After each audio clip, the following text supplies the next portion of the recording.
one of the other things I'd like to point out, I've talked about being in love with your landscape, being in love with the plants and the things around you. But one of the things I've worked on over the years is learning to how to communicate with the nature intelligences. Now, people say, Mm-hmm. "What is a nature intelligence?" Well, uh, in contemporary the world, we might say that fairies and devas as being the larger nature spirit beings, that there are beings that are behind nature, that we tend to think of nature as sort of inanimate objects that we can just go out and use, but they are all nature has intelligences behind it, even rocks and mountains and so-called inanimate life. So if all of these things have life behind them or nature intelligences that work with them, we can collaborate with them, we can communicate with them. And so I think a lot of how we can turn the world around has to do with working with these other powers in the world. Humans are not the only power, not the only sentient being on the planet. And it's enough to see that horses and dogs and elephants are sentient beings. But if we would accord all parts of nature as sentient beings and that there is intelligences that work with them, we can achieve a lot greater results by working with nature and working with her in a partnership, in a respectful and loving partnership. And so I'm just would like to encourage people, if I'm probably a lot of your listeners, Brooke, are pretty open to the idea that nature is intelligent and Gaia is alive, and that we should work with Gaia and we should work with all of the creatures. And I've been really privileged that years ago I got turned on to a book called A True Fairy Tale by a woman named Daphne Charters. And in the process of reading her books and her writings, I learned a lot about the nature spirits. And as a result, I started a gathering called the Fairy and Human Relations Congress. And of course, know it very well. You have been there leading ceremony a number of times. And the Fairy and Human Relations Congress brings together people who are consciously communicating and collaborating with the nature realms, with these spirit realms. And all indigenous people had a relationship with the spirit realms around them and with the nature around them. And you coming from indigenous heritage and many of us respecting those, we must point out, of course, that we all come from indigenous people. I mean, back in our backgrounds, we all come from some tribe somewhere, and it's in our genes. And so we're all, but it's nice.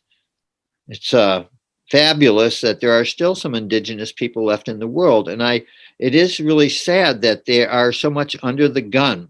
Genocide has been going on against Native Americans since day one when the colonists showed up, and it has not stopped, unfortunately. And there's a lot of indigenous people in the world today that are also under the gun, are persecuted, are at the bottom of the barrel.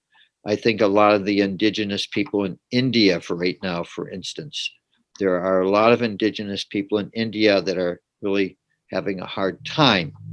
So at any rate, indigenous people have these heritages, these traditions, and we can learn from them. And in a sense, we're not recreating them, but we're in a sense, we're learning from them today that we can still communicate with these beings. And so when I go and pray to some of these beings where I live and I harvest and I work with plants and I talk to them, they say, "Oh, it's so nice to have somebody talk to us again. People have stopped talking to us very much." And so it's nice to hear from somebody, to get a phone call, so to speak.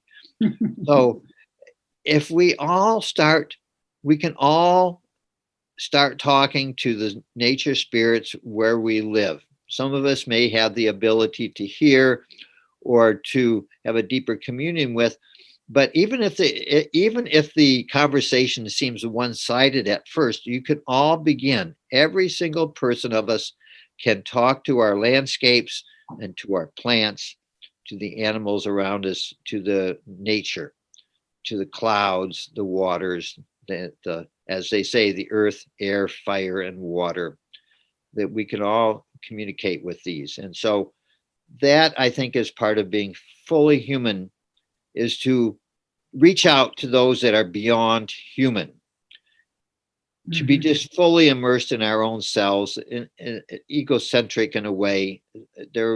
Humans are so full of themselves, so to speak.